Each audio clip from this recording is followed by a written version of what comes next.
ازيكم يا حبايب قلب ام لولي؟ وحشتوني قوي قوي. جايه لكم النهارده بروتين جديد، روتين يوم الجمعه. جمعه مباركه علينا كلنا. وطبعا زي ما عودتكم ما تنسوش الفيديو كامل على القناه بتاعتي بتاعت اليوتيوب، واللينك بتاعها في البايو بتاع التيك توك. مش عايزاكم تنسوا بقى تخشوا تكملوا الفيديو للاخر على القناه. وطبعا بقى ما ننساش التعليق الحلو والكلمه الحلوه منكم واللايك الجميل والشير. وطبعا ما ننساش نصلي على النبي عليه أفضل الصلاة والسلام. وما ننساش ندعي لإخواتنا في فلسطين هم وأطفالهم، ربنا ينزل عليهم الصبر من عنده، وربنا يجعل الستر من عنده ليهم. طبعا دي أهم حاجة، يعني إن احنا ندعي لهم. طبعا أنا زي ما كنت قايلة لكم في الفيديو الأخير إن أنا المفروض كنت مروحة بيتي، بس بصراحة كده في ظروف جدت، يعني أختي تعبت شوية، فما كانش ينفع ان انا اسيبها واروح يعني. بس انا كنت خلاص بقى لميت حاجتي وكنت مروحة خلاص. بس هي طبعا عشان لسه والدة زي ما انتوا عارفين وزي ما انا كنت قايله لكم، فتعبت شوية، يعني حصل معاها شوية مضاعفات. فطبعا ما هنش عليه ان انا اسيبها وامشي. وطبعا ده كان سبب من الاسباب اللي اخرني عليكم الايام اللي فاتت ان انا انزل فيديوهات، لان طبعا كنت مشغولة معاها جدا. وربنا يقومها بالسلامة هي وكل اللي زيها، وما تنسوهاش بدعوة حلوة منكم، وربنا يرزق كل مشتاق يا رب. دعوة حلوة مننا كده يمكن تفرق مع اي حد. بس فطبعا برضو الروتين بتاع النهاردة عندها وفي بيتها. النهاردة طبعا يوم الجمعة، جمعة مباركة علينا كلنا يا رب، وبداية اسبوع جميل. طبعا انا بحب يوم الجمعة ده جدا، بيبقى يوم مختلف. هو طبعا ايام ربنا كلها حلوة، بس هو سبحان الله بحس ان يوم الجمعة ده يوم مفترج كده والواحد بيصحى فيه من بدري، بيولع بخور طبعا ساعة الصلاة وساعة القرآن بتاع الجمعة. الواحد بيقوم كده بيبقى يوم جميل، والواحد بيقوم متنشط فيه. انا عن نفسي بحب يوم الجمعة جدا، فلو انتوا زيي قولولي في التعليقات ان انتوا بتحبوا يوم الجمعة كده، لانه بيبقى يوم مختلف. هو انا عارفة طبعا زي ما قلت لكم ان ايام ربنا كلها حلوة والله، وانا عارفة كده، بس هو يوم الجمعة كده بيبقى يوم مفترج، بيبقى يعني بيشبه ايام رمضان شوية كده، بيبقى في راحة نفسية. طبعا الواحد بقى بيقوم من بدري، بيخلص اللي وراه، بيجهز فطار كده. يعني برضو لو عايزين تشوفوا الفطار بتاع يوم الجمعة كملوا الفيديو للآخر، الفطار معمول في آخر الفيديو. وطبعا حابة أشكر الناس اللي بتعلق لي تعليقات جميلة، ربنا يخليكوا ليا، ويا رب الصفحة كده كل ما جالها تكبر بيكوا. أنا فعلا يعني بحب كلامكوا ليا جدا، لأن كلامكوا بيحمسني إن أنا يعني أكمل. يعني كل لما بقعد كده واقول بلاش ان انا اكمل وكده، لا كلامكم بيحمسني ان انا اكمل الفيديوهات وان انا اعمل فيديوهات اكتر واكتر، لان بجد كلامكم حلو جدا ليا.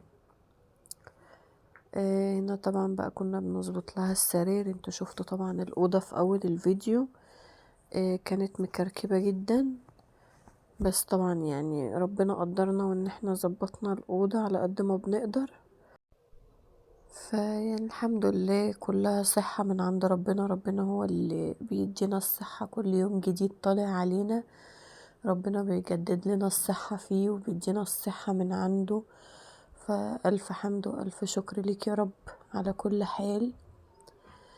فاعذروني طبعا على صوتي اللي تعبان ده، لأن أنا فعلا اليوم اللي فاتت كنت تعبانة جدا، ويعني تعبي برضو مع أختي وإن هي كانت تعبانة وما بننامش طبعا وكده.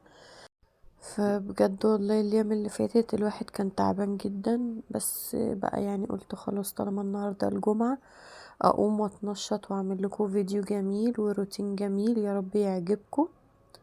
وطبعا لو عجبكم مش عايزاكم بقى تنسوا اللايك الحلو بتاعكم والشير، وما تنسوش السبسكرايب وتفعلوا الجرس بتاع القناة عشان يوصلكوا كل جديد مني. كل فيديو اعمله ينزل لكم على طول وتشوفوا الفيديوهات بتاعتي اول باول وبس. والنهاردة بقى هو روقنا الأوضة بتاعت الأطفال، مسكناها كانت مكركبة جدا طبعا اكيد شفتوها في اول الفيديو. وهنعمل بقى الفطار سوا. انا طبعا بقى خلاص يعني بخلص في السرير التاني واشوف بقى لو في اي كراكيب من حوالين السراير او كده هنلملم بقى مع بعض الكراكيب. هنا طبعا زي ما انتوا شايفين ازايز مية وحاجات مرمية على الارض وكده. وهنا طبعا الشواحن والمشترك هنلملم كل ده. وهنا في حاجات هنحطها في الدرج عشان بس ما يبقاش في كراكيب على التسريحة يعني. هنا بقى زي ما انتوا شايفين الدرج كان مضايقني، مش عارفة الدرج عندها هنا معصلك جامد قوي، مش بيتفتح بسهولة يعني. فانا حاولت ان انا افتحه واحط الحاجة فيه. هنا طبعا شلت المشترك والشواحن. هنا في حاجات كانت على الارض قلت اشيلها. هنا بقى زي ما انتوا شايفين الجنب ده، بصوا بالجنب اللي جوه فيه كراكيب كتيرة قوي، بس هنوضب الكلام ده وهتشوفوا الشكل هيبقى جميل قوي في الاخر. وهنا بقى بنطبق البطانية دي وهنركنها هنا، وبعديها نقوم داخلين بقى على الجنب اللي جوه ده نوضب الدنيا اللي فيه ونشيل اي كركبة فيه. وصدقوني الأوضة في الآخر بقت جميلة جدا بعد ما اتوضبت. صدقوني والله يا جماعة الحاجة لما بيكون فيها كراكيب بنحس ان هي بتبقى صعبة علينا وبتدي طاقة سلبية للواحد، بس صدقوني اول ما بنروقها يعني انتوا نفسكوا هتشوفوا الأوضة بعد ما اتروقت بقى شكلها جميل قوي. وبجد يعني المكان لما بيتنضف اكيد كلنا بنحس الاحساس ده، ان المكان لما بيتنضف بيبقى يعني المكان بيفرق. فانا بقى عايزة كل واحدة بتشوفني مكسلة وكده ومش عايزة تقوم تعمل اي حاجة، لا قومي وروقي عشان انتي نفسك هتحسي بالراحة النفسية زي ما انا حسيت كده لما روقت الأوضة وخلصتها. طبعا هنشيل بقى الشنط دي، اكيد دي بقى الشنط بتاعتنا وبتاعت هدومنا ما احنا اكيد بقى مش هنيجي كده يعني، دي هدومنا وشنطنا وكده. انا عارفة ان هي مكركبة لها الدنيا بس ان شاء الله بس هي تقوم بالسلامة كده، ادعوا لها. وانا هاخد بعضي واروح بقى وافضلها الدنيا من الكركبة دي بقى وكده. هنا هشيل الحاجات دي اطلعها برا عشان اقدر ان انا يعني اروق الدنيا. وهاجي دلوقتي اشيل الشنطة دي كمان. شفتوا بقى المكان هنا فضي ازاي بعد ما روقناه، بقى شكله جميل قوي لما فضي من الكراكيب. هنا دي هدوم هنحطها لها في الدولاب، بس طبقناهم هنحطهم في الدولاب هنا. ونشوف بقى نجيب البخاخة بتاعتنا عشان نمسح التسريحة. هنا كنت بقفل لها الدولاب كويس، بدخل الهدوم بقفل الدولاب كويس. طبعا هروح اجيب بقى الحتة والبخاخة بتاعتنا عشان نمسح التسريحة، عشان طبعا لو عليها اي تراب ولا اي حاجة. ونحاول ان احنا نوضب الشكل شوية. هنا بقى زي ما انتوا شايفين كده انا كنت بمسح التسريحة عشان لو عليها اي حاجة زي ما عودتكم. يعني انا بحب امسح سواء التسريحة او الكومودينات او مثلا ترابيزات اي حاجة بحب امسحها قبل ما بكنس، يعني عشان لو عليها اي حاجة تقع على الارض. يعني بتبقى افضل ان انا امسح الحاجات دي قبل ما اكنس، بيبقى افضل بكتير يعني. هو ما اعرفش انتوا بقى كلكم بتعملوا زيي ولا لا، بس أنا في ناس ممكن مثلا تكنس الاول وبعد كده تمسح الحاجات دي، لا انا بفضل ان انا امسحها الاول وبعد كده اكنس. طبعا لو عجبكم بقى الفيديو ما تنسوش كلامكم الحلو ليا، انا بستنى كلامكم الحلو على طول. هنا رجعنا المشترك بالشواحن. هنا بقى نروح نجيب المقشة ونيجي، بس طبعا الباسكت هنا كان مرمي، رحت برضو عشان افضيه. وهاجي بقى بالمقشة وهكنس الأوضة. وهنا بقى دي المرحلة الأخيرة بتاعت كنس الأوضة. بصوا زي ما انتم شايفين الأوضة ما شاء الله عندها حلوة ولما اتروقت بقت جميلة جدا. هي والله العظيم ما اقولكوا على حاجة، يعني ما بتبقاش عايزاني اعمل حاجة وكده وبتقولي يكفي ان انتي قاعدة معايا وبتراعيني ان انا تعبانة كمان هتقومي وتروقي وكده. بس انا يعني لا، ما يرضينيش، انا ببقى شايفة الكركبة حواليا، فلما بلاقي الدنيا متكركبة كده لا، لازم اقوم واوضب الدنيا، لان هي لو والله انا لما كنت باجيلها قبل ما تولد وكده ما كانتش والله بتخليني اعمل حاجة يعني. بس الاخوات لبعضيهم والاخوات ملهمش الا بعضيهم في الاول وفي الاخر، صدقوني يا جماعة والله الاخوات يعني بيبانوا بجد في وقت الشدة، بيبانوا ساعتها الاخوات الصح. فربنا يخلينا لبعض، ويخلي اي واحدة لاختها، ويخلي اي واحدة لمامتها. فصدقوني والله بصوا بقى، هنا بخت المعطر في الاخر تفرق جامد جدا. هنا بقى عطرت لها الاوضه، بصوا الاوضه في الاخر بقت جميله جدا بعد ما اتروقت، لان هي كان فيها فعلا كراكيب كتير. هنا بقى خلصناه خالص، وتعالوا بقى مع بعض نشوف الفطار الجميل بتاعنا بتاع النهارده، ويا رب يعجبكم. هنا بقى هنعمل احلى فول واحلى طعميه. هنا حطينا شويه زبده على شويه زيت، وهنعمل فول بالبيض الاول. انا بحبه جدا وبحب اكتر له الزبده، بتدي طعم حلو قوي للفول. بجد فطار النهارده بتاع يوم الجمعه ده والله صدقوني اي حاجه بتتعمل يوم الجمعه بتفرق كتير قوي قوي عن اي يوم. هنا بقى نحط البيض بعد ما حطينا الزيت والزبده. هنحط البيض بتاعنا طبعا بقى على حسب، يعني انا مثلا كنت جايبه علبه فول هنحط عليها 4 بيضات او 3، يعني على حسب. فاهمين؟ وانا كان عندي هنا يعني كنت مستعملة بياض البيضة دي في حاجة، فحطيت الصفار بتاعها، فيعتبر كده 3 بيضات وصفارة بيضة. فاهمين؟ كان يعتبر ايه يعني شبه 4 بيضات حطيناهم، وحطينا فلفل اسود، وهنحط ملح. بس انا كل اللي بحطه للفول ابو بيض هو فلفل اسود وملح، يعني ما بحبش ان انا اكتر له حاجة تاني، هو بس ده. طبعا بقى هنا هنسوي البيض بتاعنا، وزي كأننا بنعمل بيض مقلب، بس ايه ده بقى بيض بالفول بيبقى جميل قوي قوي قوي. بصوا بقى هنا ايه، هنسيب البيض يستوي وهقوم جايبه الفول. طبعا وانا يعني ايه مش بفضل الفول العلب قوي، بس مش عارفه يعني هو اليومين دول بقيت لما بجيب فول من اي محل او كده بحس ان هو مش حلو. فالخطوه الجايه ان شاء الله ان احنا بقى ايه نعمل الفول بتاعنا في البيت. فهنا جبت بقى فول علب، قمت مفضياه. بصوا شكل البيض بالفول مشهي جدا والله يا جماعة، الريحة لوحدها كفاية.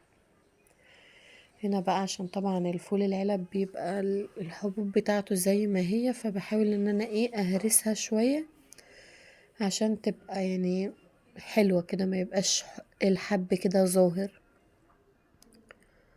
طبعا بصوا شكل الفول مشهي جدا جدا جدا. هنا بقى بعد الفول ده هنقطع بقى طماطم وفلفل رومي، بحبه برضو ده جنب الفطار، بتبقى يعني الخضروات بتبقى حلوة برضو على الفطار او على الغدا. هنا طبعا قربنا نخلص الفول ده، ولو عجبتكم برضو الطريقة بتاعته قولولي. بصوا شكله جميل جدا، ولا الريحة بقى مش قادرة اقولكوا على الريحة بتاعته تحفة.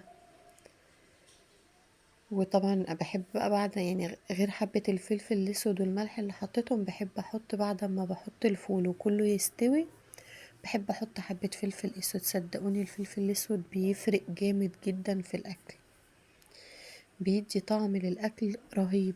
هنا بقى عندنا الطماطم والفلفل الرومي هنقطعهم، برضو بيبقى جميل اوي على الفطار. وكان عندنا ليمون كده مخلل حطيناه برضو. هنا بقى هنعمل فول تاني بس بالزيت والليمون والكمون وكده، لان في ناس بتحب ده وفي ناس بتحب ده، فاحنا يعني بنحب نرضي جميع الاطراف. فهنا بقى حطينا شوية زيت وبنسيب ان هو يسخن شوية. وبرضو كنت جايبة علبة فول تانية عشان ايه نعمل علبة بالبيض وعلبة بالزيت والليمون. هنا بقى هنفضي الفول. صدقوني الفطار النهاردة كان جميل جدا جدا جدا، ولو وصلتوا لغاية اخر الفيديو ما تنسوش تقولولي ايه رأيكم في الفطار الجميل ده، لان بجد رأيكم بيهمني جدا جدا جدا. هنا بقى عملنا الفول بتاعنا، وهنجيب بقى ليمونة حلوة كده نحطها، وهنحط بقى على الفول ده فلفل اسود وكمون وسنة شطة والملح طبعا. بصوا هنا حطينا الكمون وحطينا الشطة، هنحط شوية فلفل اسود وحطينا الليمون. صدقوني تاكلوا من الاكل ده ما تشبعوش. الفطار بجد اللي بيبقى فيه فول وكده، بالذات بقى هنقلي طعمية. بصوا الطعمية بتاعتنا، الطعمية دي احنا بنعملها في البيت، يعني بنحب ان احنا نجيب الفول وبنعمل طعمية فول وبنعمل طعمية حمص. بحب قوي ان انا اجيب الحاجات دي من عند العطار وانا اعملها في البيت. صدقوني بتبقى جميلة جدا، احلى من الطعمية بتاعت بره وكتير. يعني هو الحاجة بتاعت المحلات حلوة وكل حاجة، وانا احيانا نفسي بتجيبني ان انا اكل طعمية من بره او فول او كده، بس لا، لما بنعمل الحاجة في بيتنا وبتبقى مضمونة صدقوني بتبقى حلوة قوي. ولو عايزين طريقة تخزين الطعمية في البيت قولولي في الكومنتات وانا هبقى اقول لكم الطريقة. انا بحب جدا ان انا اجيب الطعمية واخزنها في البيت. دي طبعا طعمية فول، لان انا بعمل طعمية حمص برضو، بس دي طعمية فول وكنت جايباه لاختي معايا من البيت. يعني كنت عاملة عندي في البيت، ولما جيت عشان اجيلها جبت لها معايا، يعني عشان نجهزها على الفطار وكده. فهنا طبعا بقى بنقلي. بصوا الطعمية شكلها تحفة تحفة، ولا ريحتها مش قادرة اقولكوا على ريحتها، جميلة جميلة جميلة. وطبعا بقى لو وصلتوا لغاية هنا ما تنسوش تقولولي رأيكم في الطعمية. بصوا اللون بتاعها تحفة. وألف هنا وشفا على قلبكم يا أحلى متابعين في الدنيا. واسيبكم بقى تكملوا الفيديو للاخر وتشوفوا شكل الفطار في الاخر، بقى شكله جميل قوي قوي قوي. وباي باي يا احلى متابعين في الدنيا.